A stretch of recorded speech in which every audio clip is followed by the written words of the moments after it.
គោរពជំរាបសួរបងប្អូនទាំងអស់គ្នាតាំងពីយប់មិញអ្នកម្ដាយគឺលោកធ្វើទុក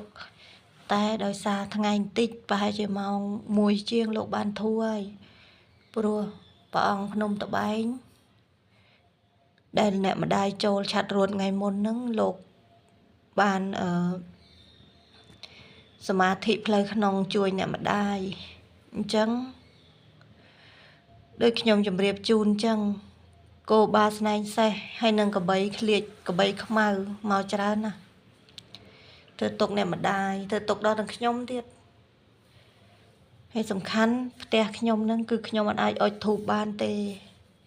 រៀបព្រះអង្គក៏អត់បានដែរព្រោះប្តីខ្ញុំថាខ្ញុំហ្នឹងនឹងច្បាស់ជាថាខ្ញុំហ្នឹងធ្វើស្នេហ៍ទៅអីគាត់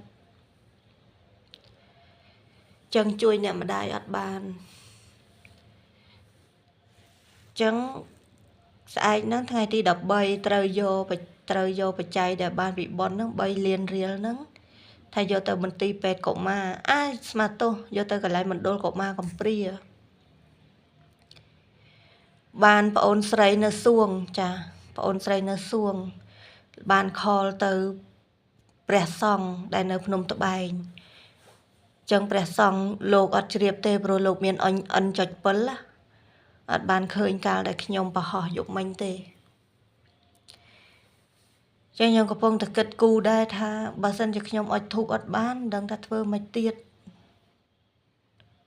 ទាំងម្ដាយទាំងកូនណាពិបាកអញ្ចឹងនៅតែជូនទៅខាងកុមារកំព្រាដដែលប៉ុន្តែបើសិនជាអត់បានទៅក៏ត្រូវតែផ្ញើទៅដូចជាម៉ែចាស់ឬមណ្ឌលកុមារកំព្រាម៉ែឈើចឹងបច្ច័យនៅខាងក្រៅកុងទេអញ្ចឹងតើយកទៅដាក់នៅ ABA សិនចឹងមិនទាន់ដឹងថាថ្ងៃណាទៅបានវេទៅជូនពួកគាត់ទេណាព្រោះអត់បានទៅទេព្រោះអត់ស្រួលខ្លួនណាបងប្អូនចឹងសូមជ្រាបជាដំណឹងចា